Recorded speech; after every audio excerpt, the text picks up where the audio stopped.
بالله السميع العليم من الشيطان الرجيم بسم الله الرحمن الرحيم الحمد لله رب العالمين الحمد لله ولي الصالحين الحمد لله نحمده ونستعينه ونستهدي ونتوب إليه ونعوذ بالله من شرور أنفسنا ومن سيئات أعمالنا من يهد الله فهو المهتد ومن يضلل فلن تجد له وليا مرشدا وأشهد أن لا إله إلا الله وحده لا شريك له وأشهد أن محمدا عبده ورسوله وصفيه وخيرته من خلقه اللهم صل وسلم وبارك على سيدنا محمد النبي وعلى أزواجه أمهات المؤمنين وذرياته وآل بيته كما صليت على سيدنا إبراهيم في العالمين إنك حميد مجيد رب اشرح لي صدري ويسر لي أمري واحلل عقدة من لساني يفقه قولي سبحانك لا علم لنا إلا ما علمتنا إنك أنت العليم الحكيم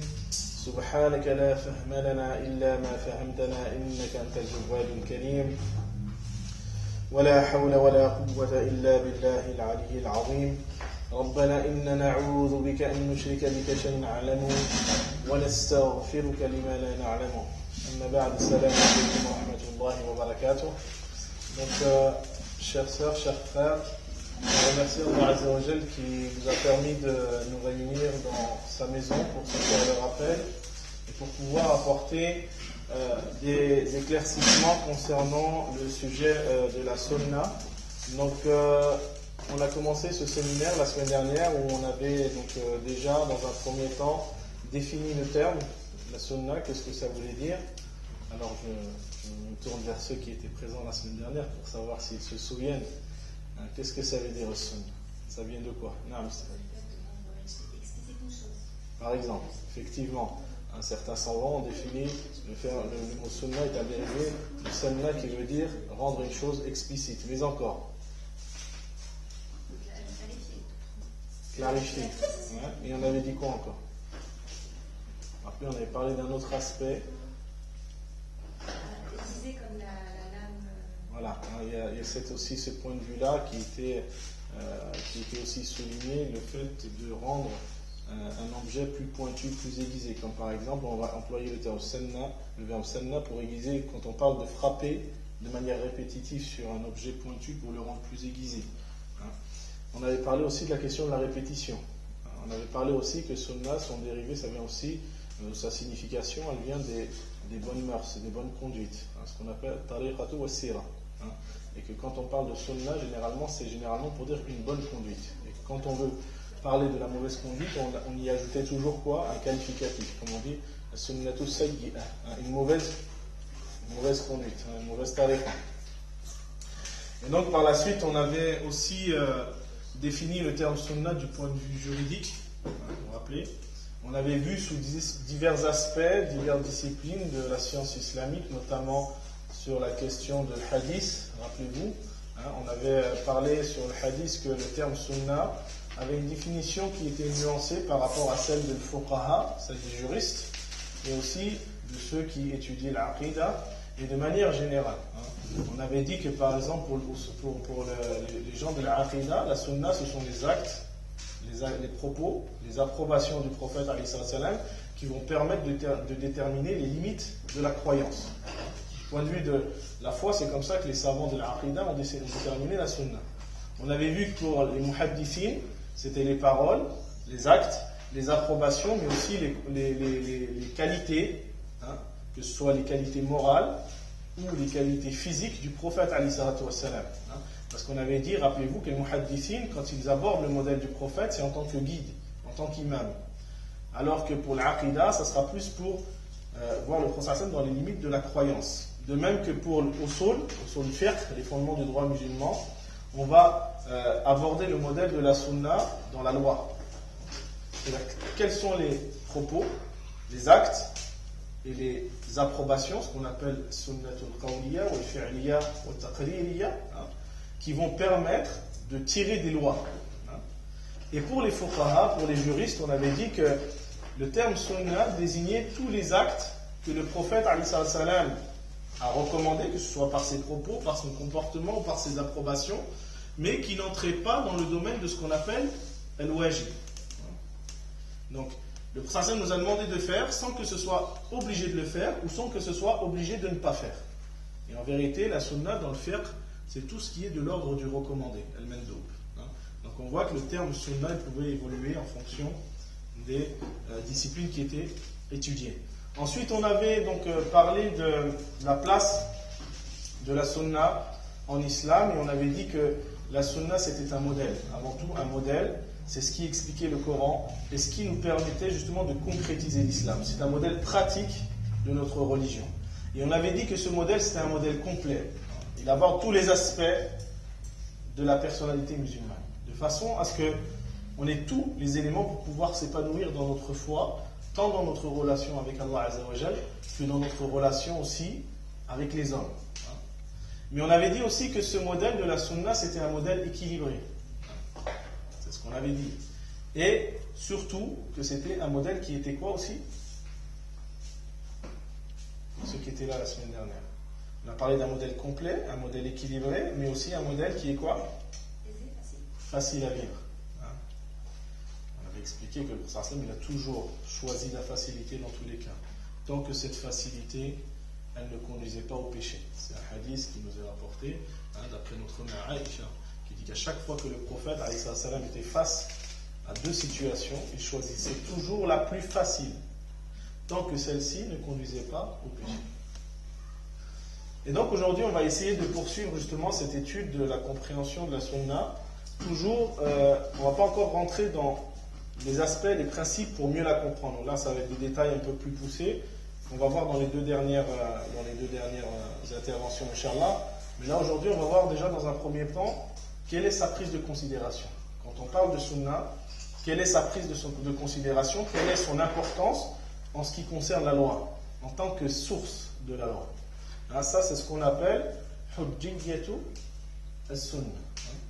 Donc, la prise en considération de la sunna.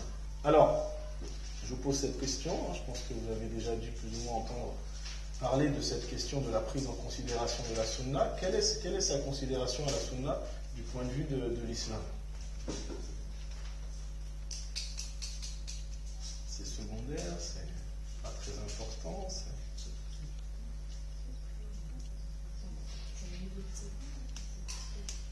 Est-ce qu'on doit la prendre en considération ou pas? Parce que vous savez qu'aujourd'hui, il y a des gens qu'on appelle les coranistes, qui réfutent la sunna en disant que, vu que Dieu a dit qu'il n'a rien omis dans le livre, le Coran suffit. Ce qu'on appelle le Coran. Eux, ils disent quoi? Allah, il dit dans le Coran, Ma farratna fil kitabi min shay. Allah, il dit dans le Coran, nous n'avons rien oublié dans ce livre, en parlant du Coran. Donc, si Dieu n'a rien oublié dans le livre, on n'a pas besoin de la sunna. Il y a un courant de pensée aujourd'hui qui parle comme ça. Et nous, on voudrait savoir ce que pensent nos savants, dans la majorité, dans la très grande majorité. Est-ce qu'effectivement, on peut se passer de la sunna ou pas? Non, c'est deux sources. On est d'accord? Oui. D'accord.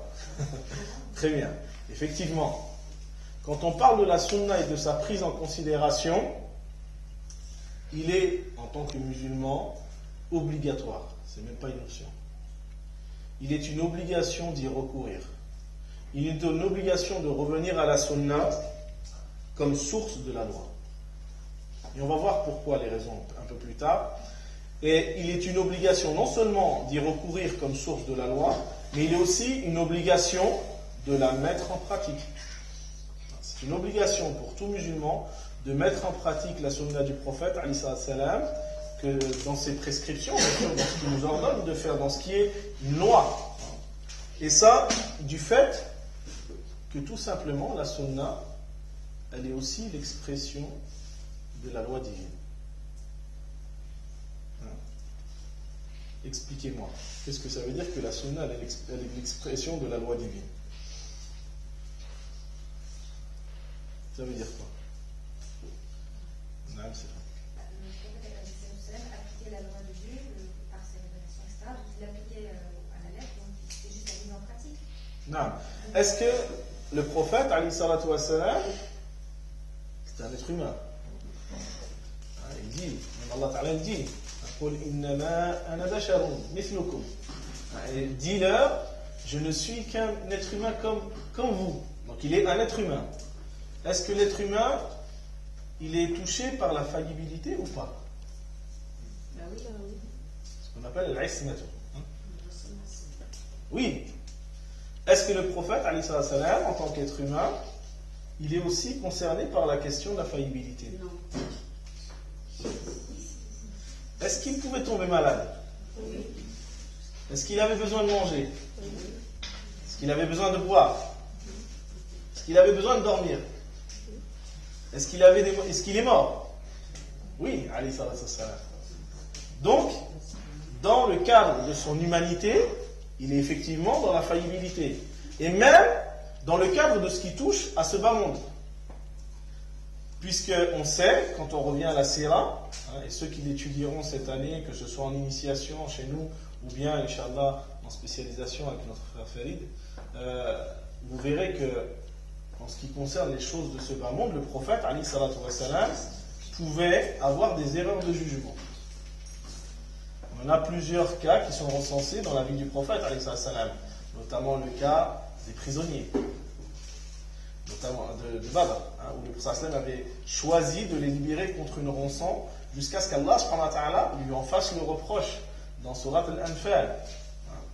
Il y a le cas des palmiers.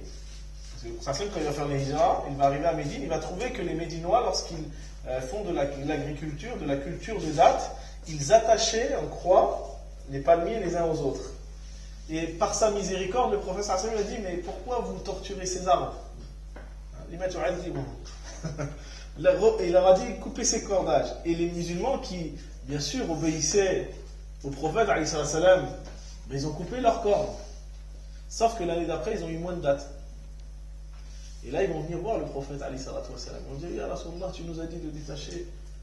Mais à cause de ça, on n'a pas eu autant de dates que l'année d'avant. Et là, le prophète va leur dire, sachez que je ne suis qu'un être humain comme vous. En ce qui concerne vos affaires de ce bas monde, je suis comme vous, je peux me tromper.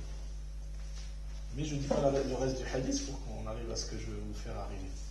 Mais en ce qui concerne les choses de ce monde, le prophète pouvait avoir des erreurs de jugement.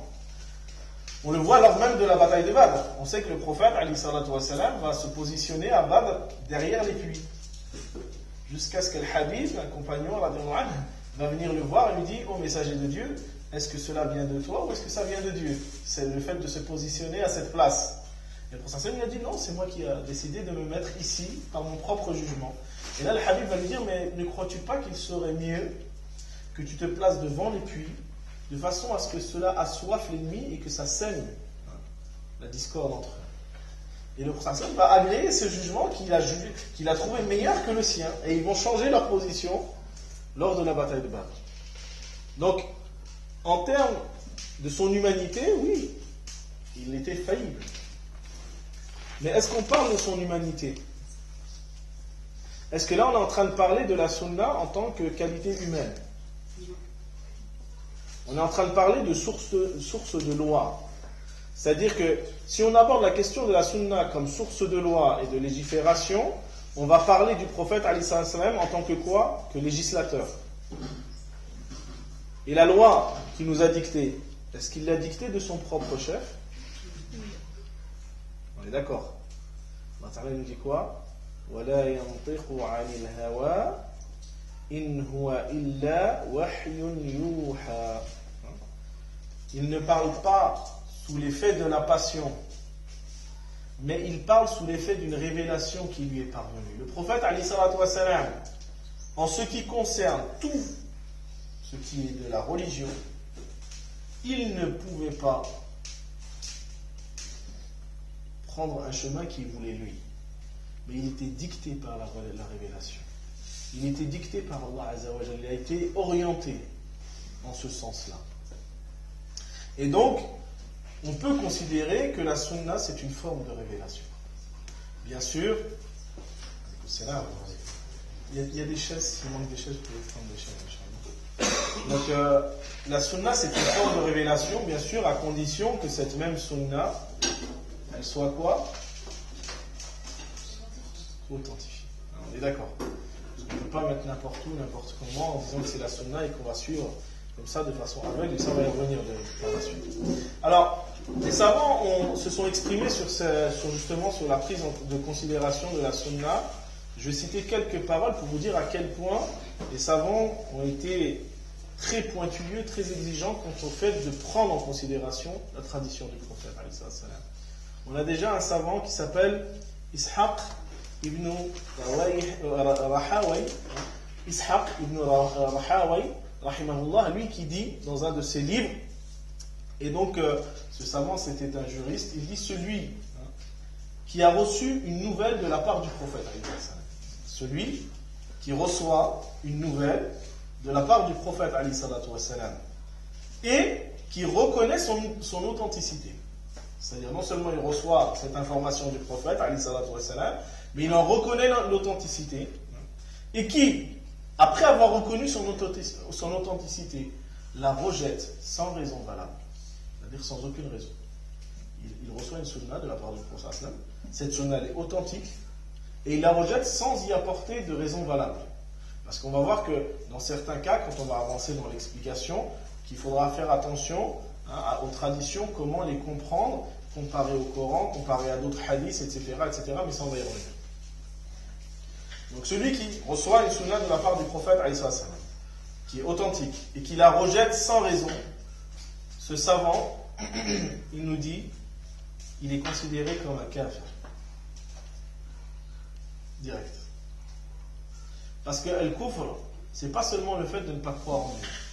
Les savants, quand ils parlent de nawaqid al-iman, ce qui annule la foi, ils disent qu'il y a 4 choses principales qui annulent la foi. La première, c'est le fait de nier, quand on parle de kufr, c'est le fait de nier l'existence d'Allah Azza wa Jal en soi-même. Ça, c'est un kufr. La deuxième forme de kufr, aussi qui annule la foi, c'est le fait de croire en Dieu, mais de lui donner des associés. Ça aussi. Allah Ta'ala nous dit Inna Allah la yaghfiru an yushraka bih. Et il nous répète aussi qu'à chaque fois que Dieu on lui donne des associés, il a associé ça au terme al-kufr. Laqad kafara alladhina qalu inna Allah huwa al-masih ibn Maryam, par exemple. Certes, ont été négateurs ceux qui ont dit que Jésus, fils de Marie, est Dieu. Donc ça c'est la deuxième forme de kufr. Mais la troisième forme de kufr aussi que les savants mettent en avant quand ils parlent de nawaqid al-iman, les spécialistes de l'aqida, ils nous disent c'est aussi le fait de croire en Dieu, mais de renier les messagers ou le message. C'est-à-dire même si tu crois en Allah Azza wa Jal, mais que tu ne crois pas en un messager, ou que tu ne crois pas en une partie du message du prophète, ça rentre dans des éléments qui peuvent faire sortir de la foi. Et puis la quatrième, c'est le fait de croire en Dieu, croire en ses messagers, mais de nier les bienfaits de Dieu sur soi. Ça aussi c'est une forme de kufr. C'est pour ça que Allah Ta'ala il a mis en opposition justement le shukr avec le kufr. Fazkuruni, fazkurkum, washkuruni, wala takfurun.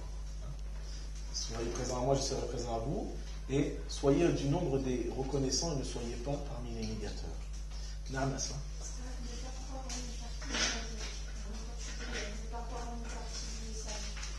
Eh ben, c'est ce que je viens de dire, c'est-à-dire que toi, on t'amène une sunna du prophète qui est authentifiée et dont l'explication a été clarifiée par les savants et que tu la rejettes sans raison, comme ça.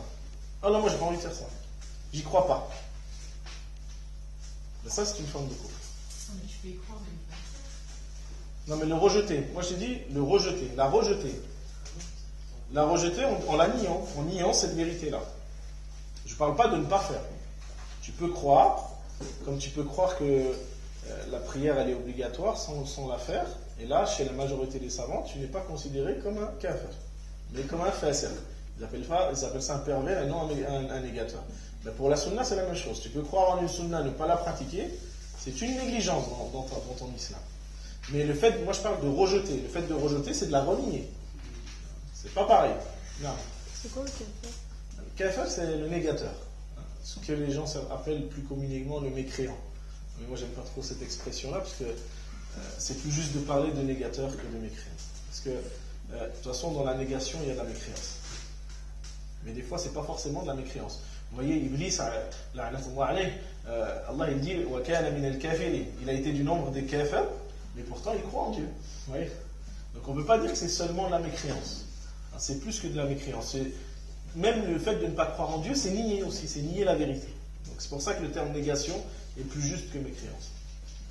Alors, on va s'arrêter sur une autre parole de savant qui est un peu plus connue, qui est l'un des piliers de l'école Zahirite. C'est Ibn Hazm, rahimahullah, al-Andalusi, qui vivait justement en Espagne, qui fait partie de ces grands savants de l'école Zahirite. Ibn Hazm, lui, nous dit dans son livre Al-Ihkam fi usul al-Ahkam, il ne convient pas à un musulman qui reconnaît le monothéisme, il ne convient pas à un musulman qui reconnaît le tawhid de se détourner du Coran et de la sunna du prophète alayhi salatu wassalam. Et s'il s'en détourne après preuve, bien sûr il faut y apporter des preuves, s'il s'en détourne après les preuves, alors il est jugé comme un fasiq. Et il faut savoir que le fisq dans le fiqh peut désigner à la fois la perversité, mais aussi dans certains cas le kufr. Ça peut avoir les deux sens. Dans une autre parole, donc un autre grand savant malikite qui s'appelait Ibn Abd al-Barr, lui il dit dans son livre, qui est un livre dans lequel il a réuni l'importance du savoir et ses bienfaits, qui s'appelle, donc ce livre il s'appelle Jami' Bayan al-Ilmi wa Fadlih. Il nous dit, donc Ibn Abd al-Barr, rahimahullah, le reniement de la sunna, le fait de renier la sunna comme source de la loi, implique nécessairement, obligatoirement, le statut d'apostasie à celui qui le fait. Ça, c'est Ibn Abd al-Barr. Donc, c'est pour vous dire à quel point faut y aller très doucement, avec beaucoup de recul concernant la sunna et ne pas rejeter comme ça les choses. Très important que pour nous, la sunna, elle a son importance. C'est considéré par la très grande majorité des savants, et notamment de l'usul, comme étant la deuxième source de loi du fiqh. Et ces savants qui ont pris cette position, qui sont la très grande majorité des savants, ils justifient leur position, premièrement par le Coran, deuxièmement par la sunna elle-même, troisièmement par le ijma'. Ce qu'on appelle le ijma', c'est le consensus des savants. C'est le fait que tous les savants étaient d'accord avec ça. Quatrièmement, aussi par la raison. Donc, et on va voir de quelle façon. On va rentrer sur ces domaines-là. Alors, de quelle façon le Coran justifie que la sunna est une source de loi? On a juste à ouvrir le livre et à le lire. Et on va tomber sur un verset qui va nous dire قُلْ أَطِيعُوا اللَّهَ وَأَطِيعُوا الرَّسُولَ فَإِن تَوَلَّوْا فَإِنَّ اللَّهَ لَا يُحِبُّ الْكَافِرِينَ. Allah Azza wa Jalla dit obéissez à Dieu et obéissez à son messager. Et quant à celui qui se détourne, alors Dieu n'aime pas les négateurs. Dans un autre verset, Allah Azza wa Jalla nous dit dans Surat An-Nisa, مَنْ يُطِعِ الرَّسُولَ فَقَدْ أَطَاعَ اللَّهَ. Celui qui a obéi au messager de Dieu a certainement obéi à Allah Azza wa Jalla. Et dans Surat Al-Ma'ida, il nous dit aussi وَأَطِيعُوا اللَّهَ وَأَطِيعُوا الرَّسُولَ وَاحْذَرُوا فَإِن تَوَلَّيْتُمْ فَإِنَّمَا عَلَى رَسُولِنَا الْبَلَاغُ الْمُبِينُ. Donc Allah Azza wa Jalla nous dit aussi dans Surat Al-Ma'ida, et obéissez à Dieu et obéissez à son messager et prenez garde. Et si vous vous détournez, alors sachez qu'il n'incombe à notre messager que de transmettre le message. Donc on voit à travers ces textes-là qu'Allah Azza wa Jalla nous appelle à l'obéissance du prophète alayhi salatu wa salam, à l'obéissance. Donc ça veut bien dire que tout ce qu'il nous recommande de faire, tout ce qui nous implique de mettre en pratique, doit être une source de loi. Puisque l'obéissance du prophète alayhi salatu wa salam est liée à l'obéissance de Dieu. Et la phrase excusez-moi et Dieu vous aimera. Oui, aussi ce verset, effectivement, dans Surat Al-Imran, قُلْ إِن كُنْتُمْ تُحِبُّونَ اللَّهَ فَاتَّبِعُونِي يُحْبِبْكُمُ اللَّهُ. Mais là, on ne parle pas d'obéissance, on parle plus du suivi et d'obtenir l'amour de Dieu. C'est pour ça que je n'ai pas signalé ce verset dans ce cadre-là. J'en ai parlé déjà un peu plus tôt dans la séance qui avait précédé. Mais là, dans le cadre de la loi, pourquoi j'ai choisi ces versets-là? Parce que Dieu, il parle bien d'obéissance. Ta'a. Il parle de ta'a, d'obéir, de suivre, mais dans l'obéissance. Pas suivre pour avoir l'amour de Dieu, mais dans l'obéissance. Et donc là, c'est une preuve suffisante pour dire que la sunna, elle est une source de loi. Puisqu'on doit obéir au prophète, c'est une source de loi. On est d'accord? Parce qu'il aurait pu, Allah Ta'ala aurait pu dire, et prenez pour modèle le prophète, tout simplement. Mais là, il parle bien d'obéissance, d'obédience, le fait de suivre dans la loi, dans les prescriptions. D'accord? Après, en ce qui concerne la sunna, donc les justifications qui nous permettent de dire que la sunna est une source de loi, c'est plusieurs hadiths du prophète, notamment un hadith que l'on trouve chez l'imam Malik, dans lequel le prophète nous dit quoi? Je vous ai laissé deux choses. Je vous ai laissé deux choses. Si vous les suivrez, vous ne serez jamais égarés. C'est le livre d'Allah et la tradition de son messager. Dans ce hadith rapporté par l'imam Malik, le prophète nous dit, je vous ai laissé deux choses.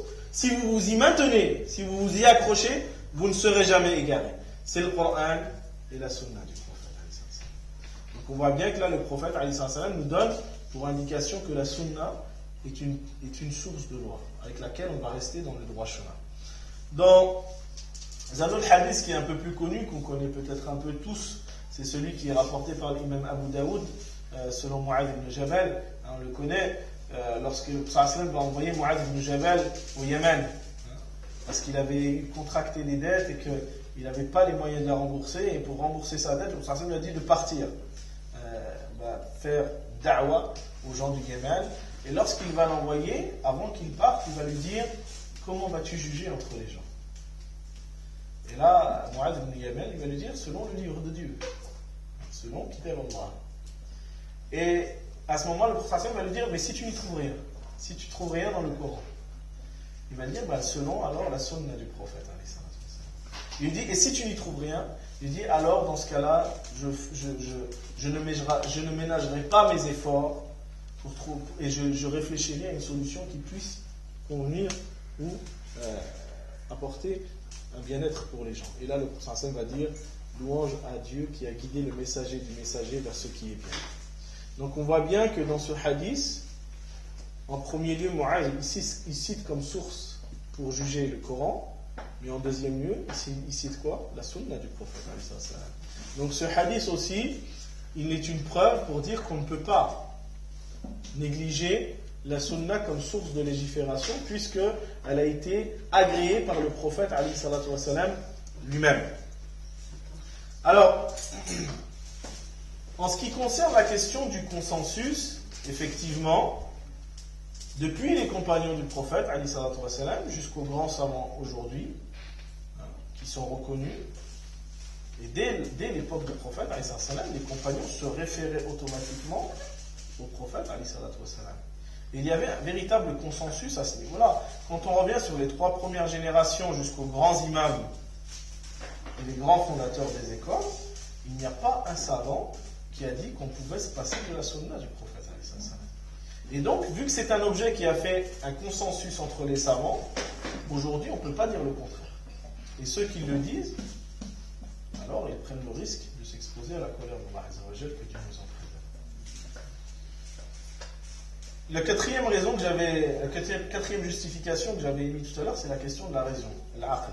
La raison, elle nous permet de nous dire que la sunna, elle est obligatoirement une source de loi pour nous les musulmans. Pourquoi, dites-moi?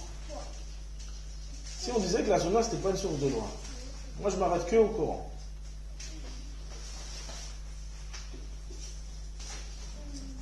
Dans le Coran, Dieu me demande de prier. D'accord. Mais est-ce qu'il me dit comment je dois prier? Dans le Coran, Allah Azza wa Jalla me demande de donner la zakat. Mais est-ce qu'il me dit de quelle façon, et sur quelle période, et sur quel bien je dois donner la zakat? Allah il nous demande d'accomplir le hajj dans le Coran. Mais est-ce qu'il nous explique le manasik? Et qu'est-ce qui va nous expliquer le manasik? La sunna. Il suffit d'être un peu logique pour se dire que si je m'arrête qu'au Coran, je ne vais pas aller bien loin dans ma pratique religieuse. Et plus que ça, comment je peux considérer que celui qui a transmis le Coran, parce que ça reste le prophète qui nous a transmis le Coran, comment je peux considérer que ce qu'il va nous dire est contradictoire avec le Coran? Puisque c'est lui qui porte le message. Forcément, ce qu'il va nous enseigner en parallèle de ce message ne peut être que en cohérence avec le livre qui lui a été transmis. C'est logique. On ne peut pas imaginer que le prophète il ramène le Coran, mais que dans sa tradition, il va nous dire l'inverse de ce qu'il y a dans le Coran. C'est pas logique. Et c'est ça qui fait aussi justement une justification quant au fait qu'on doit prendre la sunna comme modèle, parce que justement le transmetteur de Coran ne peut pas transmettre quelque chose qui est contradictoire à ce qu'il transmet. D'accord ? Vu qu'il transmet le Coran, forcément toute la tradition qui va avec, elle sera conforme à ce Coran. On ne peut pas imaginer l'inverse, puisqu'on avait dit tout à l'heure d'ailleurs que le Coran, de manière générale, ou même le prophète, dans la sunna, c'était quoi?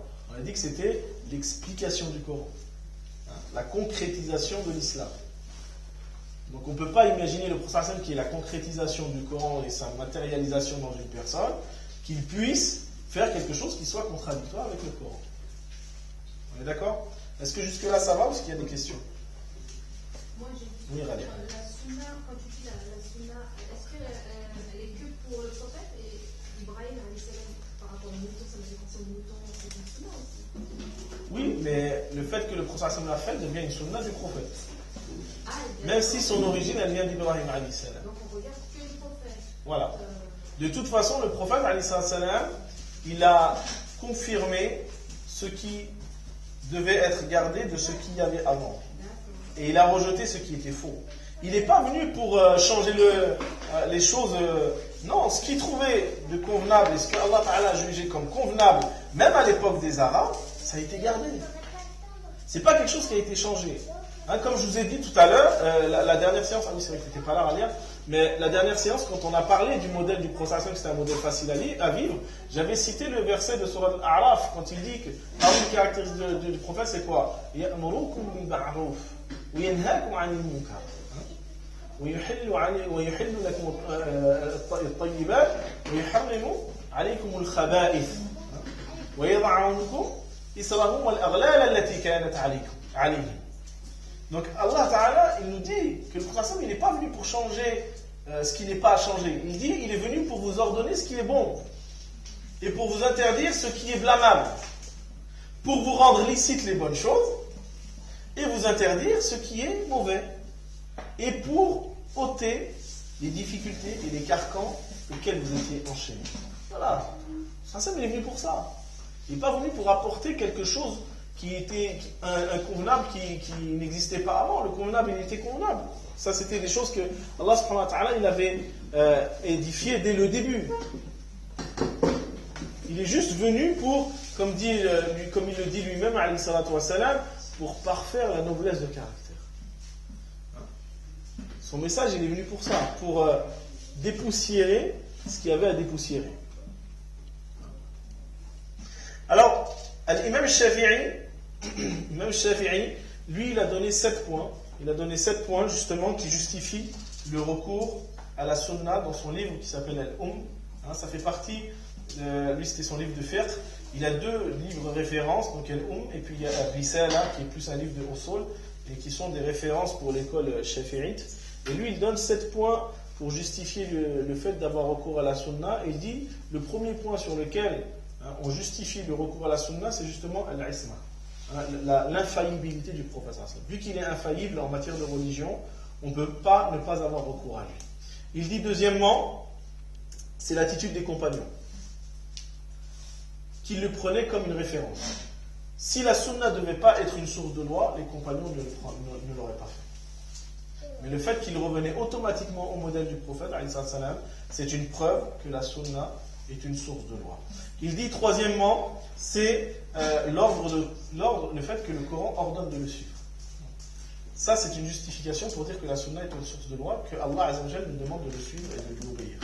Quatrièmement, c'est que la sunna elle-même appelle à obéir au prophète et à suivre la sunna.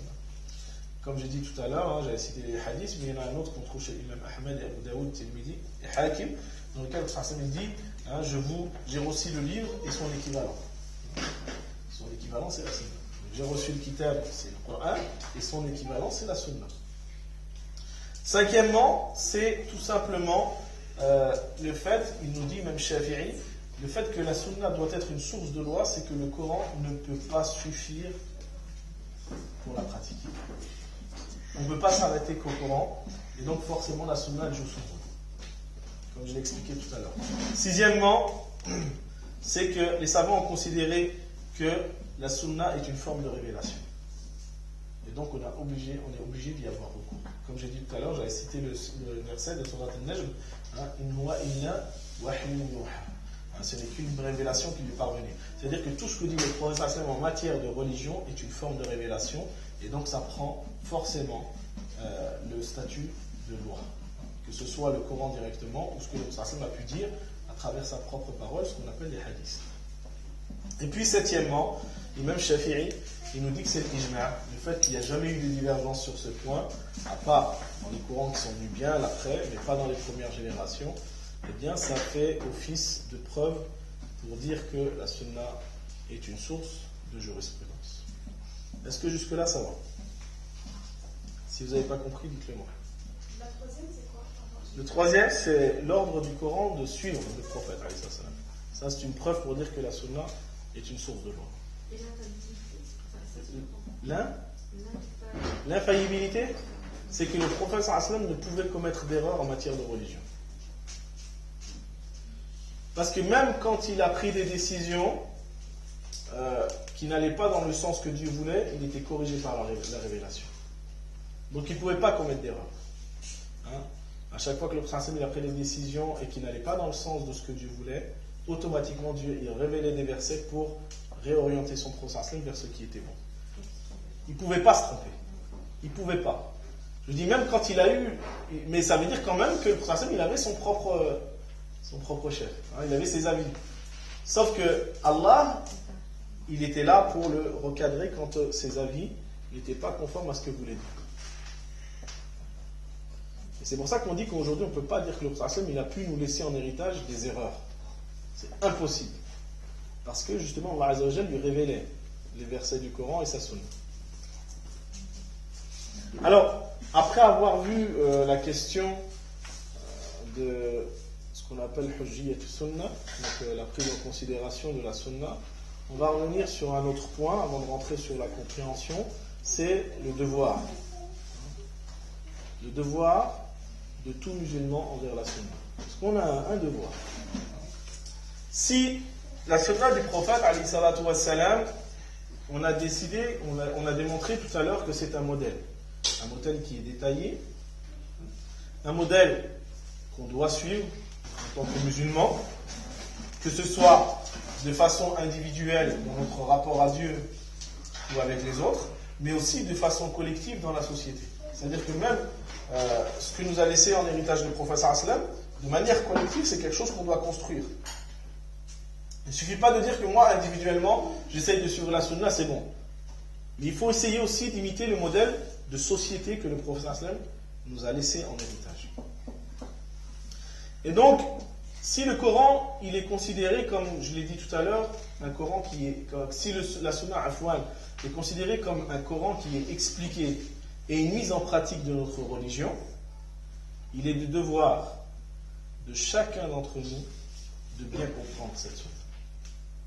Puisque c'est la meilleure façon, la question de la sunna, c'est la meilleure façon de matérialiser le Coran et la religion, le prophète c'était le modèle par excellence, alors il est une obligation pour chacun de nous, je ne dis pas que c'est une option, c'est une obligation. Il est une obligation pour chacun de nous, justement, de suivre le prophète, alayhi salatu wassalam, que ce soit dans ses paroles, dans ses comportements, dans ses approbations. Et ça, vu qu'il est le modèle, on doit le suivre, que ce soit dans le public comme dans le privé. Le prophète, il était une explication du Coran, une matérialisation de l'islam, que ce soit du point de vue public que du point de vue privé. Il était aussi ce modèle-là, que ce soit dans sa maison, avec sa famille, qu'à l'extérieur, avec les gens. Il était aussi ce modèle que l'on doit concrétiser cette explication du Coran, même quand il était éveillé ou endormi, lorsqu'il était aussi dans sa relation avec Allah Azza wa Jal, mais aussi avec les gens, il reste le modèle et la référence par excellence, que ce soit avec ses proches aussi, que ce soit aussi avec ses proches ou bien même avec des étrangers, il nous a laissé une tradition, il nous a laissé un héritage de conduite. Et même dans sa relation avec ses ennemis ou avec ses amis, il nous a laissé un héritage. Et ça, on doit le comprendre.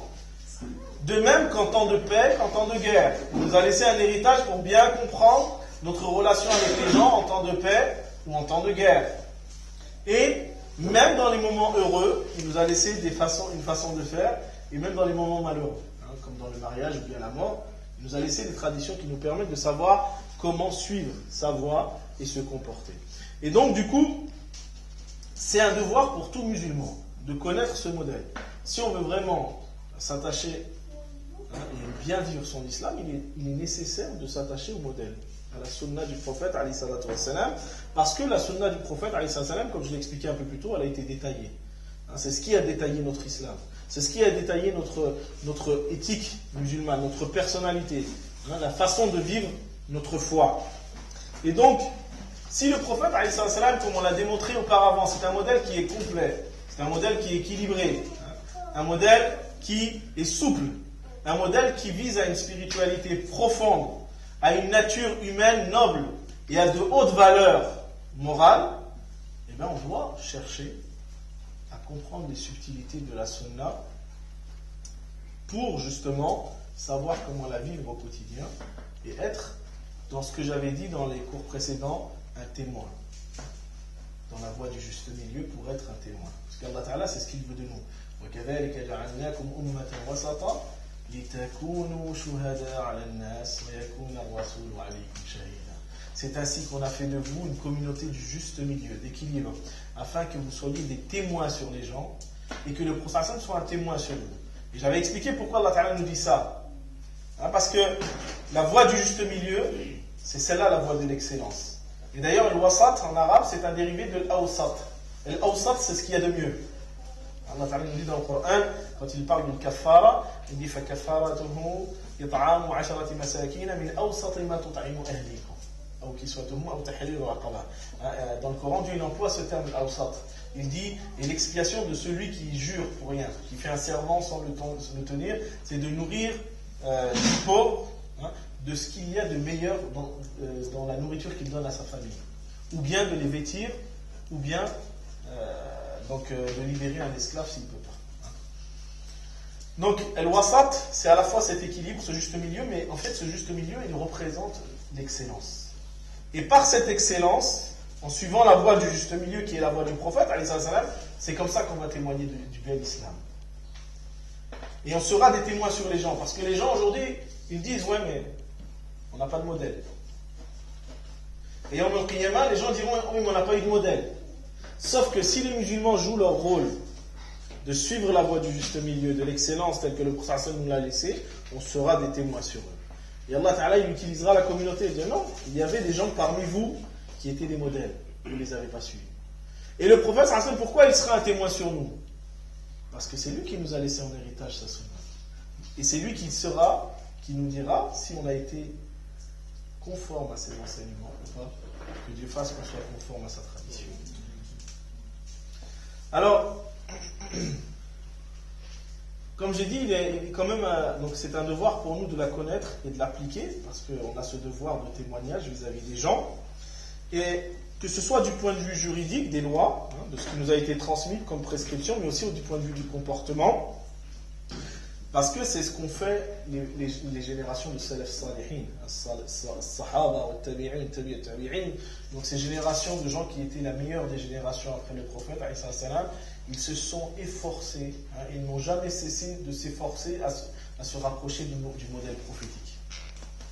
Et donc nous, si on veut se rapprocher parmi ces gens qui ont reçu l'agrément d'Allah de leur vivant, Allah Ta'ala nous dit السابقون الأولون من المهاجرين والأنصار والذين اتبعوهم بإحسان والذين اتبعوهم بالإحسان رضي الله عنهم Allah Ta'ala nous dit dans Surat At-Tawbah, et quant aux premiers, les précurseurs parmi les Muhajirin wal Ansar, mais Allah il ne s'est pas arrêté à ça. Et ceux qui les ont suivis de la plus belle des façons. Qui sont ceux qui ont suivi de la plus belle des façons? Ce sont ceux qui se sont attachés justement à cette voie du prophète. Dieu dit quoi? Ceux-là, Dieu est satisfait d'eux et eux seront satisfaits. Donc, si on veut faire partie de ces gens-là, il faut qu'on s'attache à la voie du prophète et à son modèle. Mais aujourd'hui, ce qu'on peut remarquer, et ça c'est une chose qu'on remarque au quotidien, c'est que on est dans une vraie crise de la pensée musulmane. Et cette crise, elle touche directement la sunna. Parce qu'elle a provoqué une crise même de la compréhension de la sunna. On va trouver des gens qui vont employer le terme sunna à chaque fois qu'ils ouvrent la bouche, sans même en comprendre la définition, sans même en comprendre le domaine d'application, qui vont mettre du sunna partout, et qui vont donner de l'importance à certaines choses que le prophète a fait, sans que, en vérité, ça soit considéré comme quelque chose de prioritaire. Alors que c'est des choses qui sont secondaires des fois. Et puis ils vont donner de l'importance à des choses qui sont de l'aspect secondaire, qui ne sont pas très importants en matière de jurisprudence islamique, tout en les considérant comme une priorité. Ça, c'est un phénomène qu'on trouve aujourd'hui. On trouve aujourd'hui des gens qui vont dire ça c'est sunna, c'est obligatoire, il faut le suivre, si tu ne le fais pas, c'est sorti de l'islam. Alors qu'en vérité, les savants ont défini que même dans la sunna, il y a des degrés d'importance. Il y a des sunnas qui sont plus importantes que d'autres.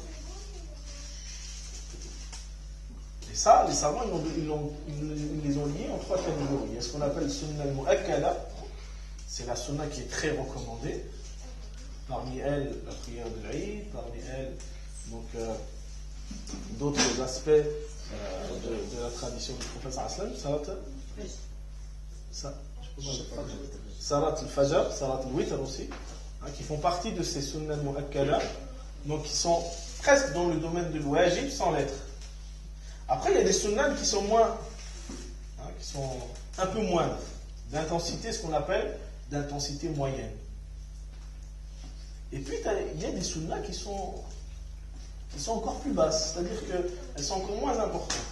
Et tu vas trouver aujourd'hui des gens qui vont donner plus d'importance, par exemple, à utiliser le bâton de harak pour frotter les dents, qui vont lui donner plus d'importance à ce bâton qu'à, par exemple, Salat al-Witr. Alors qu'en termes de degré, Salat al-Witr est beaucoup plus importante que le bâton de harak. Ou alors, ils vont donner plus d'importance au fait d'humilier son frère parce qu'il ne prend pas le bâton, alors que préserver l'honneur de son frère, ça fait partie des obligations. Vous voyez ? On va trouver des gens qui vont mettre des aspects secondaires en priorité. Et ça, c'est dû à quoi? C'est dû à une crise de la pensée musulmane, où les gens se sont éloignés du modèle, et du coup, ça se répercute même sur la compréhension de la sunna du prophète alayhi salam. Et ça, c'est pas quelque chose de nouveau, parce que le prophète alayhi salam, il nous a avertis de ce qui allait se passer. Dans un hadith que l'on trouve chez l'imam donc At-Tabarani, qui est cité aussi par Ibn al-Qayyim al-Jawziyya dans son livre Miftah Dar al-Sa'ad. Donc il nous dit alayhi salatu wa salam, les justes de chaque génération, les justes de chaque génération porteront ce savoir, ils vont porter la sunna et le préserveront. Les justes de chaque génération vont porter ce savoir et ils vont le préserver de la déformation de quoi? De trois fléaux. Vous voyez, aujourd'hui on est dans une crise de la pensée musulmane qui est influencée par trois fléaux. Et le prophète nous en a parlé, déjà à l'époque. C'est un hadith qui est considéré comme Hassan ou Sahih pour l'imam Tabarani, mais qui a été renforcé par ses voies multiples de transmission, de même que l'imam Ahmed l'a rendu Sahih. Donc les gens qui essayent d'affaiblir, il y a beaucoup de voies de transmission qui nous disent que ce hadith il est soit bon, soit Sahih. Et même ceux qui disent qu'il est Hassan, il est renforcé, à cause de ces voies de transmission. Et là, ce hadith, donc, il nous dit les justes de chaque génération vont porter ce savoir, vont porter cette tradition, et ils vont la préserver de trois choses. Premièrement, de la déformation des rigoristes. Ça nous parle. De la déformation des rigoristes, de l'usurpation des imposteurs et de l'interprétation des ignorants. Les justes de cette communauté porteront ce savoir, ils le préserveront de la déformation des rigoristes, de l'usurpation des imposteurs et de l'interprétation des ignorants. Et donc, Inch'Allah, on va essayer d'expliquer ce hadith. Qu'est-ce que ça veut dire? Qu'Allah Azza wa Jal va préserver cette sunna à travers des gens de la déformation des rigoristes. Alors, qu'est-ce que ça veut dire? Ça, c'est un des premiers fléaux qui a été cité par le prophète alayhi salatu wassalam. Et c'est un devoir pour chaque musulman que de préserver la sunna de cela. De la déformation des gens qui sont dans un rigorisme religieux que ni Dieu, ni son prophète alayhi salatu wassalam n'a voulu pour sa communauté. Ça, il faut le savoir. Parce qu'il y a des gens aujourd'hui qui pensent que plus c'est dur, plus c'est islamique, plus il y a d'interdits, plus mieux c'est dans la religion. Alors qu'en vérité, comme je l'ai dit tout à l'heure, le prophète il n'a été envoyé que pour rendre licite les bonnes choses et interdire ce qui est mauvais. C'est tout. Il n'est pas venu pour nous rendre la vie difficile. D'ailleurs, il le dit dans un hadith, Inna ad-dina yusrun. Certes, la religion n'est que aisance et facilité. On va y revenir. La déformation de la sunna, elle est due à quoi? Elle est due à l'exagération et au rigorisme extrême de certaines personnes qui vont s'attacher à la lettre et qui vont croire que ça c'est la vérité. Si tu ne le fais pas, t'es forcément pas un bon musulman. Et en vérité, le fait de s'attacher au rigorisme et à l'extrémisme dans la pratique religieuse, ça apporte tout simplement l'éloignement de la voie du juste milieu. Comme on a dit, l'islam c'est pas un extrême, c'est pas un autre, mais c'est la voie du juste milieu. Et cela va éloigner du modèle du prophète, parce qu'on avait vu, quand on a parlé dans le cours précédent, que le prophète c'était justement un modèle facile à vivre. Donc quand tu es dans le rigorisme, tu ne suis plus la voie du prophète. D'ailleurs, quand j'avais cité le hadith de ces trois personnes, l'un qui a dit moi je ne dors plus la nuit, l'autre il a dit moi je vais jeûner tous les jours, le troisième il a dit moi je ne me marie pas avec les femmes, qu'est-ce qu'il a dit le prophète? Il a dit je suis certes le plus pieux parmi vous, et pourtant je dors une partie de la nuit, je me lève une partie de la nuit, je jeûne un jour et je romps le jeûne un jour, et je me marie avec les femmes, et celui qui ne suit pas ma sunna, il n'est pas des miens. Vous voyez, le prophète, il a tout de suite recadré ces gens en leur disant que l'extrémisme, le rigorisme dans la compréhension et dans la pratique religieuse n'était pas le modèle du prophète. Donc, ces excès-là, ils sont bannis par l'islam. Et ils ont été bannis déjà même avant. Parce que qu'est-ce qui a conduit en fait à la perte les communautés qui ont précédé la communauté du prophète, si ce n'est justement leur excès? Allah Ta'ala nous en parle dans le Coran, dans Surat Al-Ma'idah, qu'est-ce qu'il nous dit? قُلْ يَا أَهْلَ الْكِتَابِ لَا تَغْلُوا فِي دِينِكُمْ غَيْرَ الْحَقِّ وَلَا تَتَّبِعُوا أَهْوَاءَ قَوْمٍ ضَلُّوا مِنْ قَبْلُ وَأَضَلُّوا كَثِيرًا وَأَضَلُّوا عَنْ سَوَاءِ السَّبِيلِ. Allah Azza wa Jalla nous dit dans le Coran, dans Surat Al-Ma'idah, ô vous les gens du livre, ô vous les gens du livre, ne commettez pas dans votre religion des excès qui sont contraires à la vérité. Ne commettez pas dans votre religion des excès qui sont contraires à la vérité et ne suivez pas les passions de ceux qui se sont égarés auparavant et qui ont égaré beaucoup de gens avec eux et qui se sont éloignés de la voie droite. Ça, c'est une chose qu'Allah Azza wa Jalla, il parle, il en traite dans le Coran et il parle aux gens du livre, voilà, ne suivez pas ces gens-là qui vous ont égarés en gros, mais revenez à ce qui est juste. De même, le prophète alayhi salam nous ramène à cela. Et il nous apprend que, en vérité, les excès et le rigorisme dans la religion, c'est une déformation de sa tradition et de la religion en elle-même. Il nous dit dans un hadith qui est rapporté par l'imam al-Bukhari, selon Abu Hurayra, il nous dit certes, cette religion, elle est une aisance et une facilité. Certes, la religion est aisance et facilité, et jamais quelqu'un ne cherchera à rivaliser de force avec la religion sans que la religion ne l'écrase. C'est pas moi qui le dis, c'est le prophète. Jamais quelqu'un ne cherchera à rivaliser avec force avec la religion sans que la religion ne l'écrase. Et là, il nous dit, alayhi salatu wa salam, soyez plutôt sur la voie sage du juste milieu. C'est pas moi qui le dis. C'est le prophète, alayhi salatu wa salam. Soyez plutôt sur la voie du juste milieu. Rapprochez-vous en douceur de la perfection. En douceur. N'essayez pas de brusquer les gens, comme certains font, mais en douceur. Rapprochez-vous de la perfection en douceur et soyez des gens optimistes. Aujourd'hui, on trouve des musulmans, tu as l'impression que sur le visage, ils ont tout le malheur du monde. Et pourtant, ils disent on suit la sunna, on est des défenseurs de la sunna, mais quand tu vois leur visage, tu vois pas trop d'optimisme. C'est pas ce que nous a laissé le prophète. Lui, il nous demande d'être optimiste. Et qu'est-ce qu'il dit derrière ? Et aidez-vous en cela par vos allées et venues à la mosquée, ainsi que par les prières aux dernières heures de la nuit. Aidez-vous en cela par vos allées et venues à la mosquée et par les prières aux dernières heures de la nuit.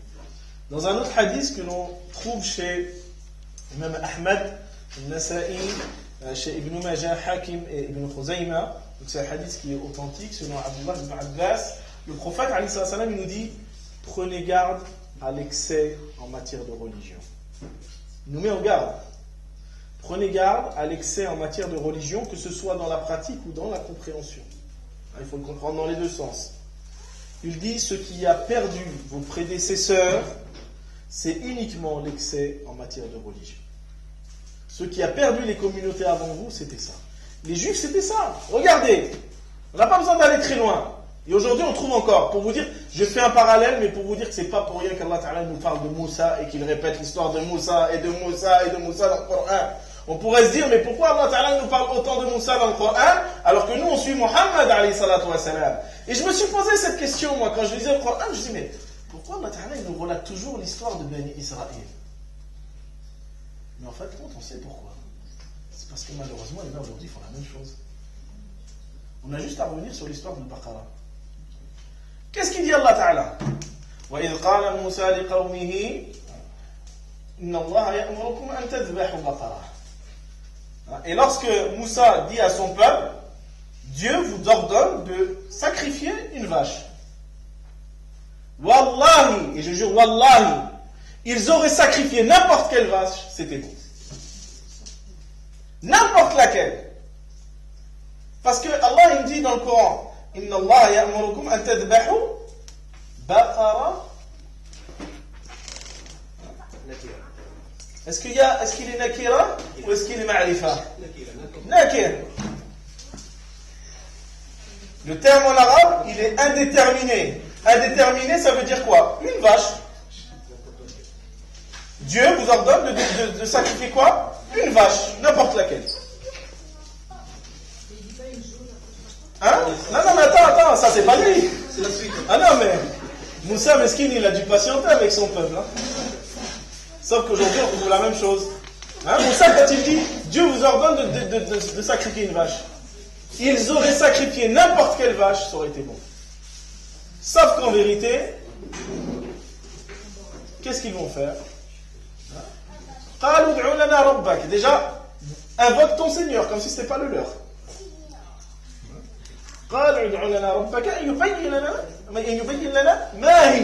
Demande à Dieu qu'il nous dise laquelle vache.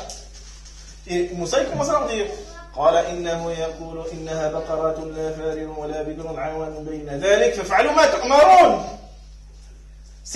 mon Seigneur vous informe que c'est une vache qui est ni trop jeune ni trop vieille mais qui se trouve dans un âge intermédiaire, donc faites ce que je vous ai demandé, ce qu'on vous a ordonné de faire. Pourquoi vous me cassez la tête en gros?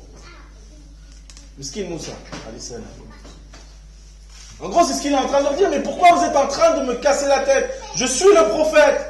J'ai la science. Si je vous demande d'égorger une vache, faites-le et taisez-vous. Et même quand il leur dit ça,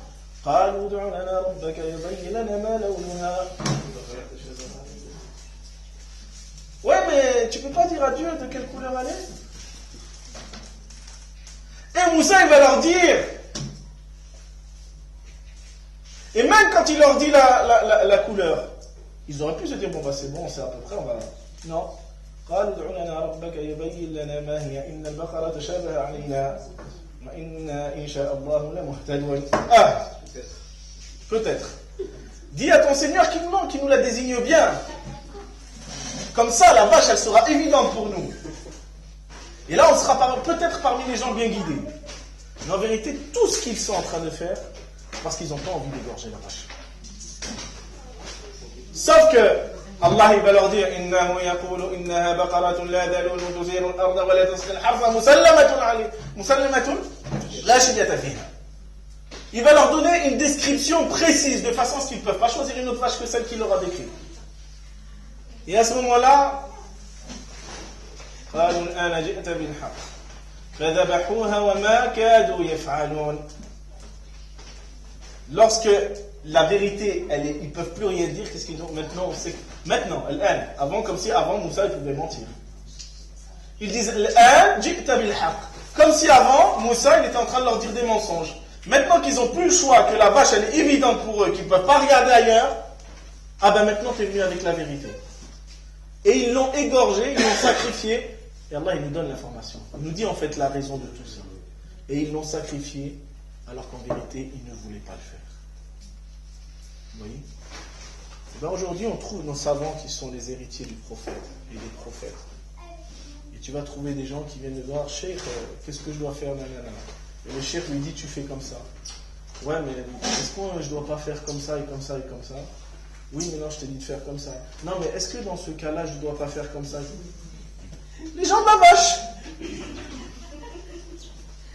Au lieu que quand la personne que tu es allé voir, que tu estimes qu'il a de la science, si tu vas le voir, c'est que tu estimes qu'il a un niveau.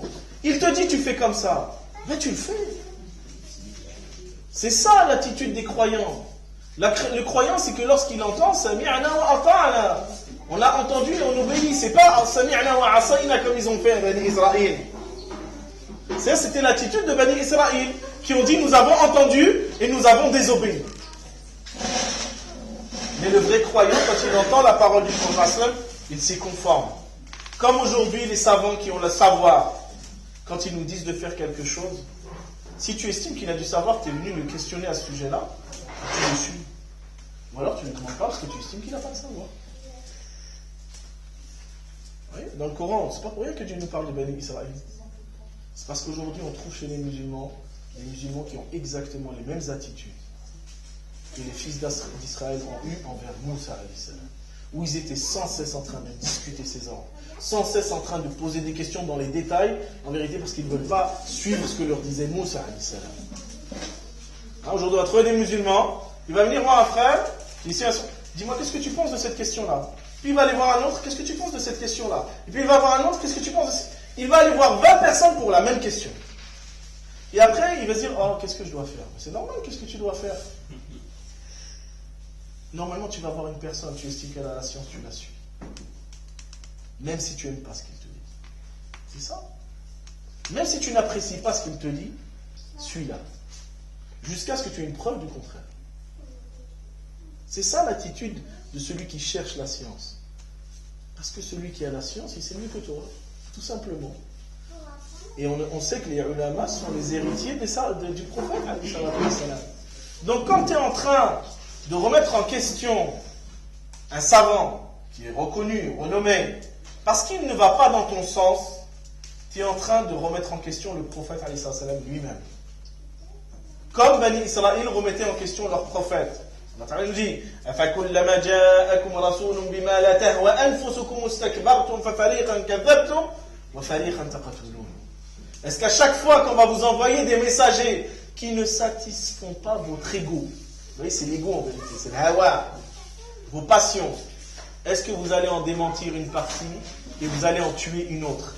Mais aujourd'hui, vous trouvez des musulmans qui viennent à peine de rentrer dans l'islam, qui ne sait même pas réciter le Fatiha comme il faut, qui vont voir des gens, ça fait des années qu'ils étudient, et que quand ils ne vont pas dans leur sens, soit ils les démentent, soit ils les tuent, mais ils ne les tuent pas physiquement. Ils vont toucher à leur intégrité, à leur crédibilité. C'est un mubtadi', c'est un fasiq, c'est un dal, c'est un kafir. C'est ça tuer. Quand je vous dis qu'aujourd'hui on retrouve ce même schéma de comportement chez les musulmans qu'avait Bani Israël, j'exagère pas. Et je comprends, après je me suis dit, oui, par expérience, je comprends mieux pourquoi Allah Azza wa Jalla dans le Coran, il parle autant des fils d'Israël.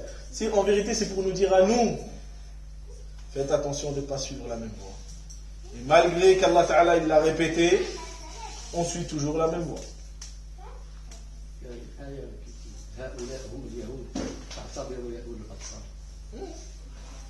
Non mais c'est... De toute façon, comme je vous dis, nous il faut qu'on fasse très attention. Quand on parle de la question de la sunna, il ne faut pas rentrer dans ce forme de rigorisme-là, dans ces excès.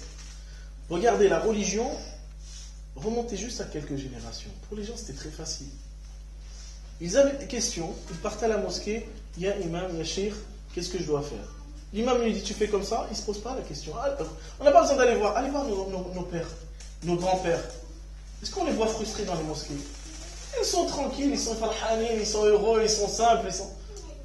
Et nous, tu vois le frère maintenant, il rentre à l'islam, 3 semaines après, comment je dois mettre mon index et mon pouce et on est frustré. Wallahi, une fois un frère, il m'a dit, j'ai pas réussi à dormir la nuit. Et moi, je me suis dit, machallah, il m'a dit, je faisais trop de waswaz, je pensais trop à un truc, j'ai pas dormi de la nuit. Moi, je pensais qu'il allait me dire, j'ai pensé à l'enfer, à une qiyam. Il m'a dit, c'est parce que j'ai commencé à réfléchir comment je devais mettre mes mains sur les genoux pendant le recours. Je lui ai dit, mon frère, c'est ça qui t'empêche de dormir la nuit? Il m'a dit, oui, c'est important. Je lui ai dit, comment c'est important? Je ne fais même pas partie de shurut al-sihha de la prière. C'est-à-dire que tu mets tes genoux, tes mains comme ça, ça n'invalide pas ta prière. Comment ça t'empêche de dormir? Vous voyez, aujourd'hui, on a réussi à éduquer des générations sur des détails, mais pas sur l'essentiel. Parce qu'après, toucher à l'honneur de son frère, ça ne le dérange pas. Calomnier son frère, ça ne le dérange pas. C'est pas un problème, j'ai le droit. Parce que tu es un mutalier. Alors que quand on a compris le sens même de la sunna, ben qu'est-ce qu'il nous dit le prophète sallam? Que le croyant est plus sacré que la Kaaba. Oui. Le croyant, il est plus sacré que la Kaaba. C'est moins grave de t'en prendre à la Kaaba que de t'en prendre à ton frère. Pourtant, ça ne nous viendrait même pas à l'esprit, ne serait-ce que de cracher sur la Kaaba. Ne serait-ce que de donner un coup violent sur la Kaaba. On ne peut même pas l'imaginer. Ceux qui sont devant la Kaaba, ils ne peuvent même pas penser, ne serait-ce qu'un millionième de seconde, d'avoir une mauvaise pensée sur la Kaaba. Et pourtant, Allah Ta'ala, il te dit que ton frère, il est plus important que la Kaaba. Et ça ne nous empêche pas d'insulter, de calomnier, de médire, de se moquer, de rabaisser nos frères, alors que Allah Ta'ala les a rendus sacrés. C'est pour vous dire qu'on a oublié l'essentiel, on a oublié les priorités. Donc, premièrement, donc, comme j'ai dit, donc, la déformation du rigorisme, parce que le prophète nous met en garde. Et d'ailleurs, dans un hadith que l'on trouve chez l'imam Bukhari, selon Abdullah ibn Mas'ud, le prophète nous dit, maudits sont ceux qui sont ou qui commettent des excès. Maudits, les malédictions ou malheurs aux rigoristes, et il l'a répété 3 fois. Pas une fois, 3 fois. Et ça, c'est pour marquer l'importance. La sunna, elle doit être préservée aussi de l'usurpation des imposteurs. Parce qu'il faut savoir qu'après le prophète, il y a des gens qui ont tenté de déformer la sunna du prophète. Parce qu'ils savaient qu'ils ne pouvaient pas déformer le Coran. Parce que le Coran, il a été transmis par des milliers et des milliers de gens, on ne peut pas le déformer comme ça. Et bien, ils ont tenté d'introduire dans la sunna du prophète, des textes qui ne trouvent aucune base dans la sunna. Et ils ont tenté d'introduire ce qu'on appelle al-bid'a, des innovations, pour pouvoir justifier leur position, leur pensée, ou le fait que c'est pas obligé de faire telle chose. Et ça, en tant que musulman, on doit défendre la sunna contre ça. Il ne faut pas qu'on soit dans l'extrême, mais il ne faut pas non plus qu'on tombe dans l'autre extrême, qui est de déformer la sunna pour assouvir ses plaisirs personnels. Il y a des gens aujourd'hui qui disent par exemple, oui mais la foi c'est dans le cœur, Dieu il pardonne tout. Oui c'est vrai, Dieu il pardonne tout, mais la foi doit être accompagnée des actes. Ça ne suffit pas de l'avoir que dans le cœur. Et donc il y a des gens qui vont introduire des sunnas, des hadiths du prophète qu'ils vont forger pour satisfaire leur ego. Et dans tous les domaines. Vous savez que j'avais même lu un hadith qui m'avait fait rire, un hadith soi-disant authentique, alors qu'en vérité il était forgé, qui disait que, par exemple, c'était dans le cadre du mariage, que la femme qui se comportait de telle manière avec son mari, elle était forcément dans les plus hauts degrés du paradis. Ça on voit bien, c'est qui a dû l'écrire, ça c'est un mari qui avec sa femme, il se comportait pas bien avec lui, ça c'est clair. Et puis en fin de compte, ce hadith a été forgé, il était mensonger. Et il y a beaucoup de hadiths qui circulent comme ça, qui sont inventés, qui en vérité vont dans le sens des intérêts de certaines personnes, de certaines pensées, de certaines écoles. On peut trouver notamment dans certains livres qui sont dans certaines tariqa soufia, même des choses qui sont carrément inventées et dont les auteurs disent « je mens pour servir le prophète ». Comme si dans la sunna, il y avait des manquements.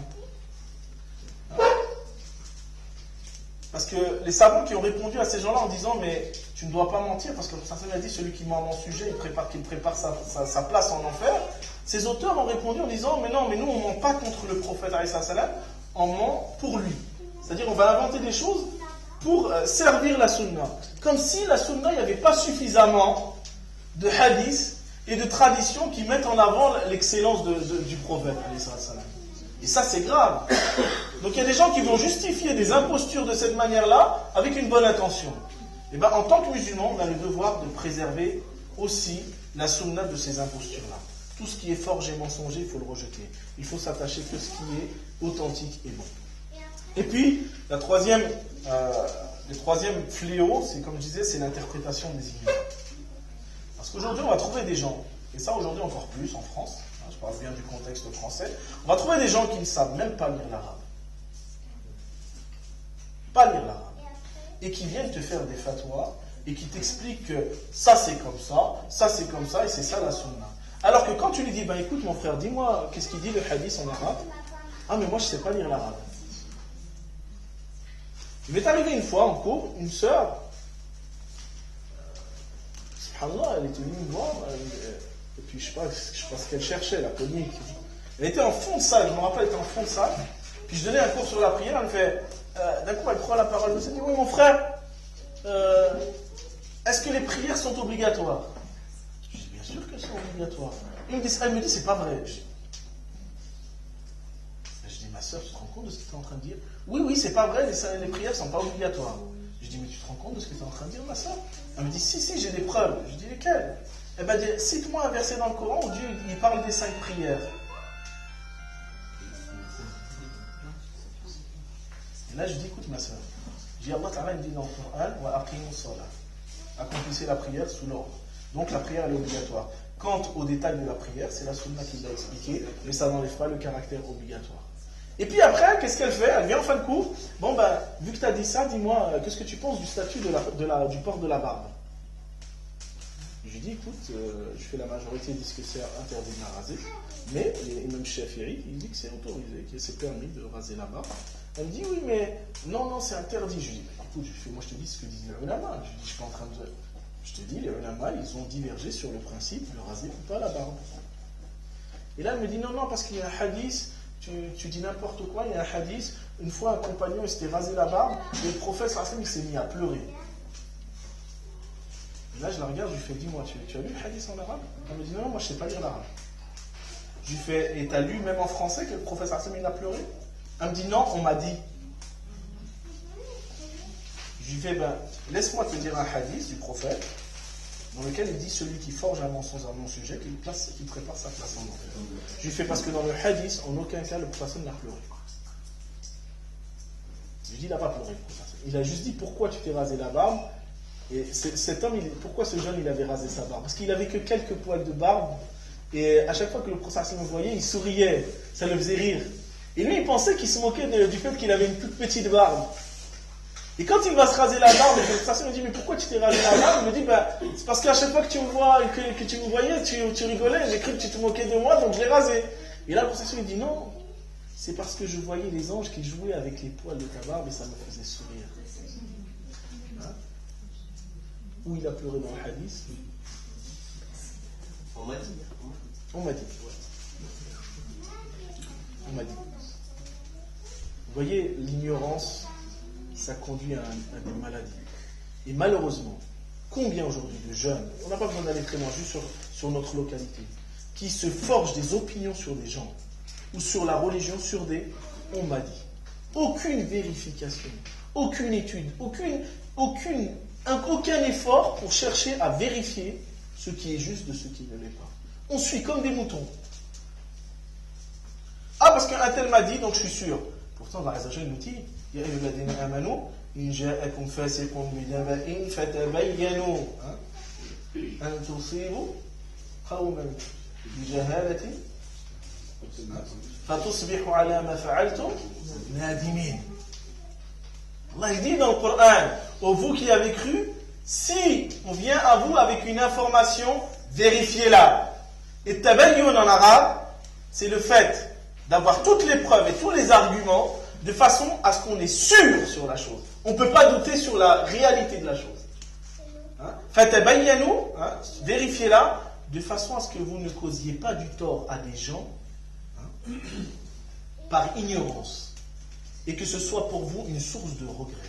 Et entre parenthèses, c'est lui qui rapporte cette chose. Même si c'est une vérité, c'est un fasiq. Regarde comment on l'appelait dans ce qu'on va parler. Même si c'est vrai, c'est un fasiq donc. Mais pour vous dire que aujourd'hui on est très léger à ce niveau-là. Comment je peux dire moi, je défends la sunna en étant léger dans la question de la vérification de celle-ci? Ce qui va faire que je vais maîtriser le sujet, c'est que j'aurai la connaissance. C'est que je vais aller chercher la vérité. Mais je ne peux pas me baser de on m'a dit un tel. Un tel m'a dit que. Alors qu'on n'a pas vérifié et on se forge des opinions sur les gens. On se forge des réalités juridiques parce que quand on vient traiter quelqu'un de kafir ou de dal ou de mubtadi' ou de fasir, c'est une responsabilité qu'on prend devant Dieu. Et le prophète nous dit, celui qui donne un qualificatif à une personne qu'il ne possède pas, ce qualificatif lui revient à lui. C'est pas moi qui le dis, c'est le prophète. Donc il faut éviter. Et la meilleure façon d'éviter, c'est d'apprendre. C'est de comprendre notre religion. Et donc je finirai sur les principes justement qui permettent de préserver la sunna. La premièrement, c'est le fait de s'assurer de l'authenticité des textes. La meilleure chose pour préserver la sunna, c'est de faire l'effort d'être sûr que ce qu'on nous rapporte comme propos, c'est authentique. Parce que si je suis dans des propos qui sont authentiques, je ne crains rien. Mais si je commence à rentrer dans des hadiths qui sont forgés, mensongers, qui sont inventés, il ne faut pas que je m'étonne à un moment que je vais me perdre dans mon modèle. Et il existe suffisamment de hadiths sahih pour se forger un modèle du prophète. Là, on a juste à regarder le Bukhari, Muslim, Ahl Sunan, et aussi le Sahih de Ibn Khuzayma, de Darimi, le Muwatta de l'imam Malik. Il y en a plein de livres. Le Musnad de l'imam Ahmed. Combien il y a de livres de hadiths qui nous parlent des hadiths sahih? Il suffit qu'on s'arrête à ça. Pourquoi on va chercher des hadiths qui sont mensongers et vouloir forger des histoires juste pour donner un plus bel aspect de notre religion? Il y a déjà des choses extraordinaires dans ce qui est authentique. Donc si on veut préserver la sunna du prophète, on s'attache à ce qui est authentique. Ça, c'est la première des choses. Le deuxième principe qui va permettre de préserver la sunna du prophète, c'est aussi de bien comprendre le texte. Parce que ça aussi, c'est problématique. Qu'est-ce que ça veut dire, bien comprendre le texte? Ça veut dire que quand j'ai un hadith qui me parvient, déjà, je fais l'effort de connaître la signification linguistique de chaque mot. Donc déjà, si je ne connais pas l'arabe, c'est problématique. Je ne peux pas dire le prophète m'a dit, alors que je n'ai jamais eu le contact avec le hadith en arabe. Il faut que je vérifie la signification linguistique du terme utilisé. Deuxième chose, il faut que j'essaye aussi, quand je reçois un hadith, de comprendre le contexte dans lequel il a été dit. C'est comme ça que je vais préserver la sunna, c'est comme ça que je vais pouvoir bien comprendre la parole dans son contexte. Parce que si moi, mon contexte, il est complètement différent de ce que le prophète a dit à ce moment-là, je ne peux pas l'appliquer pour mon contexte. Donc c'est important de connaître le contexte dans lequel la parole du prophète a été dite, deuxièmement. Troisièmement, c'est aussi le fait que ce hadith soit sous l'éclairage du Coran et des autres hadiths. C'est-à-dire que ce qui m'est parvenu de la part du prophète, déjà, je vois, est-ce que le Coran va dans ce sens-là, hein, et est-ce que la sunna, il y a d'autres hadiths qui vont aussi éclairer ce principe-là. Ça, c'est important. C'est ce qui me permet de préserver aussi cette sunna. Parce que si après, c'est pas le cas, c'est discutable. Parmi aussi les conditions et les principes qui vont aussi préserver, c'est que aussi ce hadith, ce texte qui va nous parvenir, cette tradition du prophète qui va nous parvenir, elle doit être à la lumière de ce qu'on appelle maqasid al-sharia. Maqasid al-sharia, les finalités de la loi. C'est-à-dire que si le texte qui me parvient, il est contradictoire avec le fait de préserver la religion, la raison, la vie, les biens et la descendance et l'honneur, je dois me poser des questions. Parce que tous les textes, que ce soit dans le Coran et la Sunna, ils visent à préserver ce qu'on appelle maqasid al-sharia, les finalités de la loi. L'objectif, c'est toujours, il y a un objectif derrière. Soit préserver la religion, soit préserver la vie, soit préserver la descendance, l'honneur et les biens, et, j'ai oublié lequel, et la raison. La majorité, il parle de 5, et même Abu Hanifa, il dit 6 dans Maqasid al-Sharia. Et bien sûr, il faut savoir aussi quand le texte nous parvient. Quand on parle de préserver la sunna, on a un hadith. Déjà, il faut savoir, est-ce que ce texte, il a une portée générale, ou est-ce que c'est une portée qui est générale et définitive, ou est-ce que c'est une portée qui est limitée à un temps ou à des personnes définies. Parce qu'il y a des gens aujourd'hui qui nous donnent des hadiths en disant que c'est une application générale, alors qu'en vérité, elle s'applique qu'à un moment, qu'à certaines catégories de gens. Et tu ne peux donc pas l'appliquer à tous les gens. C'est pas possible. D'accord ? Et donc, le troisième principe pour s'assurer qu'on préserve la sunna, et je m'arrêterai là-dessus, c'est de s'assurer aussi que le texte, il ne soit pas en contradiction avec un autre texte qui prévaut sur lui. Qu'est-ce que ça veut dire ? Ça veut dire que le hadith ou que la tradition qui nous est rapportée, elle ne soit pas contradictoire avec le Coran. Tu ne peux pas aujourd'hui mettre en contradiction une sunna et un hadith.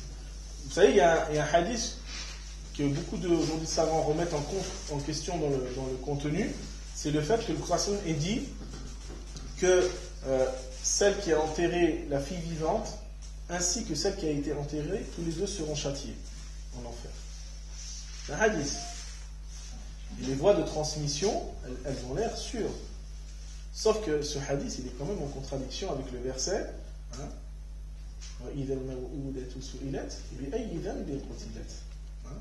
et lorsque l'enterrée vivante sera questionnée au sujet de quoi elle a été tuée. Donc on voit bien que ce verset-là montre bien que l'enterrée vivante, elle ne sera pas châtiée. Au contraire, on lui demandera pour quelle raison on lui a fait ça. Et donc il y a de nombreux hadiths, des fois, qui ne sont pas forcément authentiques, et qui peuvent être en contradiction avec le Coran. Hein, et là, dans ce cas-là, on doit réfuter le contenu de ce hadith s'il est en contradiction avec le Coran. Parce que comme je vous ai dit tout à l'heure, en aucun cas le prophète ﷺ peut être en contradiction avec ce qu'il a reçu comme révélation. Ça c'est sûr. Deuxièmement, c'est que ce hadith qu'on va recevoir, eh ben, on regarde s'il n'est pas en contradiction avec d'autres hadiths qui sont plus nombreux. C'est-à-dire que même s'il y a un hadith qui dit une chose, mais qu'il y en a 15 qui disent le contraire, je ne vais pas choisir le hadith qui est isolé contre 15 qui vont dire le contraire. On est d'accord ? Il faut avoir cette sagesse. Et c'est de cette façon-là aussi qu'on préserve la sunna. Aussi, les savants nous disent que même la sunna que l'on reçoit, eh ben, si elle est en contradiction avec d'autres textes, hein, qui sont plus fort dans l'authenticité, même si celui-là il peut être authentique, et bien on donnera l'importance à ce qui est le plus fort. Et ils vont même plus loin en disant que même si on reçoit une tradition, il faut toujours la comparer aux finalités de la loi. C'est-à-dire que si cette tradition elle est en opposition, en contradiction avec les finalités de la loi, on ne doit pas la suivre. Et donc, ça, c'est des éléments qui nous permettent de préserver la sunna de manière générale. Et on va rentrer dans la session prochaine sur la question de mieux comprendre le Coran, la sunna. Et on verra justement que la sunna, de manière générale, elle doit être comprise à la lumière du Coran, elle doit être comprise aussi avec les autres sunnas. Et on va voir que la question du contexte, de la langue, tout ça rentre en jeu dans la compréhension de celle-ci. Donc il nous restera 2 séances où on va développer justement cette question de mieux comprendre. Et vous allez voir que c'est beaucoup plus complexe qu'on le croit et qu'il ne faut pas être simpliste dans l'analyse de la sunna. Donc je ne sais pas si vous avez des questions ou pas. Non? On a un peu ce comportement de voir, parce qu'il y a plusieurs avis, c'est ça le problème. Alors on va voir l'autre, parce qu'après on va voir l'autre. C'est pour ça qu'on a ce comportement. C'est pour ça qu'après on n'arrive pas à s'épanouir. Après on est perdu. Ben voilà. Regardez en Algérie, est-ce qu'ils se prennent la tête? En Maroc, ils se prennent la tête. En Tunisie, ils se prennent la tête, pourquoi? Non, parce que pour eux, c'est Malékite, ils suivent les Malékites, là, ça s'arrête là. C'est tout. Tu vas voir en Égypte, ils suivent les Shafi'ites, ça s'arrête là.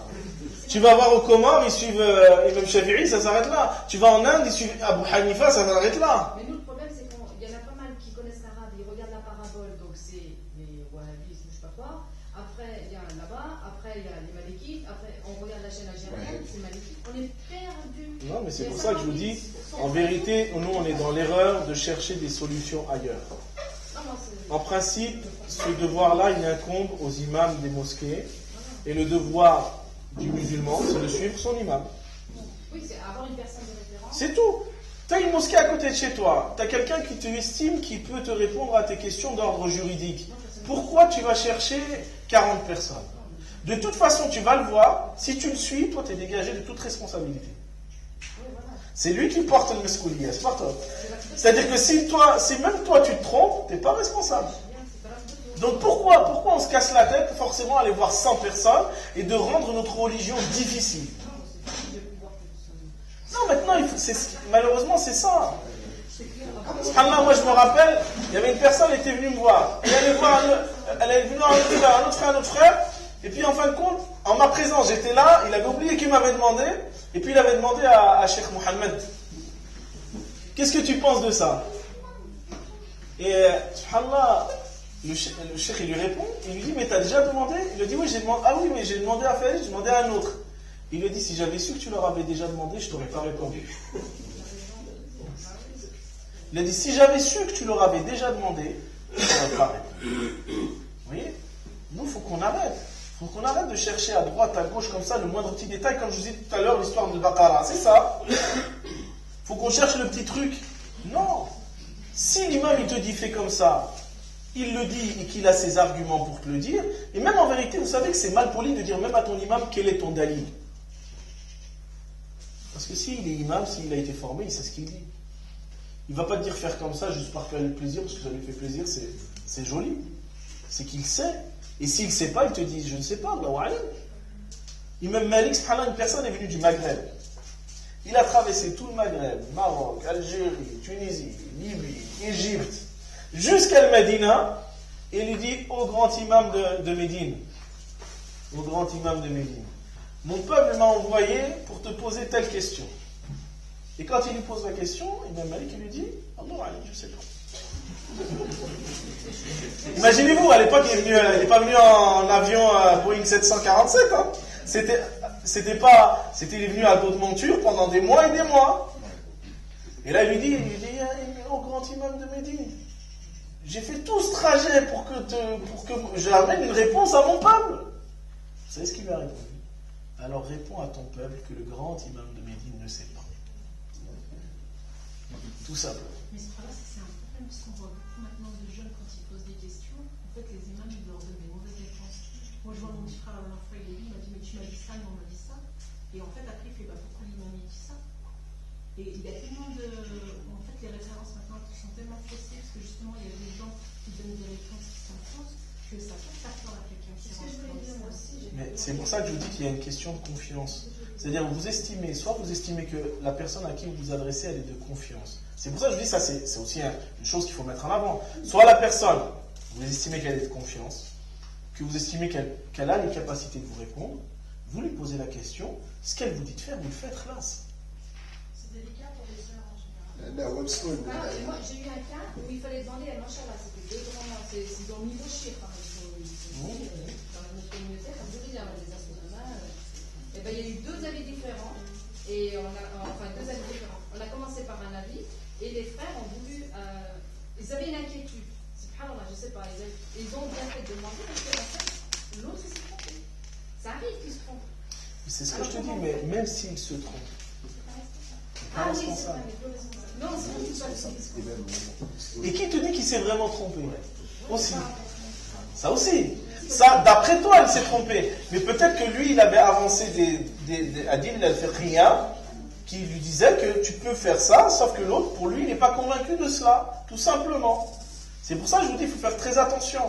Et ça ne veut pas dire forcément qu'il s'est trompé. C'est que l'autre, c'est vrai qu'il était plus fort en jurisprudence, je ne sais pas quoi, c'était son domaine. Et en fait, on ne s'est pas vraiment bien adressé aux personnes concernées. Mais, machallah, les deux personnes, elles sont de bonnes références. Mais on s'est trompé, on s'est. Très, Inch'Allah. Voilà. On s'arrête là, Inch'Allah. Donc la prochaine fois, on se voit donc dimanche prochain, même heure après Salat al-Asr, où on poursuivra donc cette étude de la Sunna. Barakallahu fikum pour votre patience. أقول قولي هذا أستغفر الله لي ولكم إنه هو الغفور الرحيم استغفروه يغفر لكم واشكروه على نعمه يزد لكم وآخر دعوانا أن الحمد لله رب العالمين.